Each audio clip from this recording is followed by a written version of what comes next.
Dr. Zach Levine is an ER physician at the MUHC, also the parent of 4 children, 7, 9, 11, 13. You got it. I never like to use the word expert. Dr. Zach, you are an expert when it comes to children and back to school by this point. Well, I don't know. I mean, we have a lot of them. I don't know if you're ever an expert. I think my wife is an expert, and I just do what I'm told, so okay, that makes me smart. Also an expert in a happy marriage, folks, right there. Okay, Dr. Zach, let's talk about this. It's back to school time. Health matters, health issues for our children. Yeah. Let's start off with an issue we talk about all show, and that is sleep. Yeah. How much sleep children need? How do you deal with getting them out of bed when they really don't want to? Yeah. So sleep's important. I mean, we could or we should talk about it another time for adults. You know, it affects all aspects of health. But with respect to starting school, one of the problems is kids have been on sometimes no schedule for a week or 2 or more during the summer, and now they suddenly have to get up at a certain time. You know, they have to get dressed, and they have to be awake and ready for school. So what do you do? So in general, just to say, in terms of ages, so elementary school age, primary school age, usually they need about 10 hours, like say 9 to 11 hours.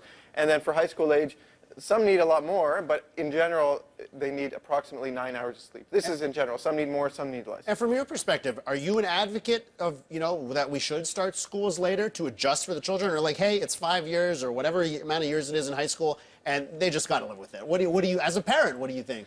I'm no expert, but the problem is some kids, like me having more than one kid, I have one who's always awake at 6 in the morning, and for him, he could start school at 6:30. But the other, the eldest one, the 13-year-old, who's a girl, she, you know, I'd be very happy for her to start at 10 in the morning, to be honest. But I think 9 would be a good compromise. She starts earlier, he starts later, so it doesn't actually work out for us. You bring in schedules, and does that also relate to something like diet? The fact that all summer you get to do crazy things, you go out for ice cream, that kind of stuff, and then you get back into the grind, you need more sleep. Where does diet come into this? Well, diet's important. I mean, diet's important generally, but of course, it affects the way we are. It affects our ability to handle stress and anxiety, which is a big part of returning to school, and it affects sleep as well. You know, if you're eating a ton of sugar and a ton of caffeine just before you go to bed, that's not great. So it's a good time when you're starting school not only to have a regular sleep schedule. So one thing is, you know, you make sure to wake up regularly at that good time. Because the problem is, if you get used to waking up at 10 in the morning or 11 in the morning, you're not going to be able to fall asleep again at a proper time the next night. In terms of diet, it's a good time. School is a good time to kind of get back into the rhythm of having 3 proper meals and eating. You know, everyone cheats from now and then. You have a little bit of sweets, but you know, try and choose the brown over the white in terms of your breads and your cereals. Try and have less very sugary things. Another topic that is debated, even though it shouldn't be a debate, and that is vaccines. And your children are going into schools, they're going to be next to other children, and we are seeing outbreaks across North America of various things that we thought we dealt with 50 years ago. How important are vaccines, and what is that point where we need to worry about this as a public health crisis? Well, the problem is I mean, it's not a problem, but the good thing that has become a problem is most of us, of our generation, I think I'm older than you, but anyway, most of us have not seen the terrible effects of, you know, polio, measles, mumps, rubella. So we all think we're protected, which we are because there's this herd immunity, you know. Everyone else is vaccinated. So we think, well, you know, these things don't exist anymore. Same for STIs. It's like a 95% thing, right? If 95% of people are vaccinated, generally the population's safe, right? But they're certainly important. You know, they're very, very important. And if the way we would know is if they start to make a comeback, and in some places they have. And so before school, now most people have started school. A few haven't. A few schools are holding out. But if you still have time, it's a good idea now to go see your doctor, get checked out, get your eye exams, and get your vaccines that you might not be caught up on. I want to talk about this. You know, yesterday on the show, we had a student leader that was working towards mental health initiatives for children.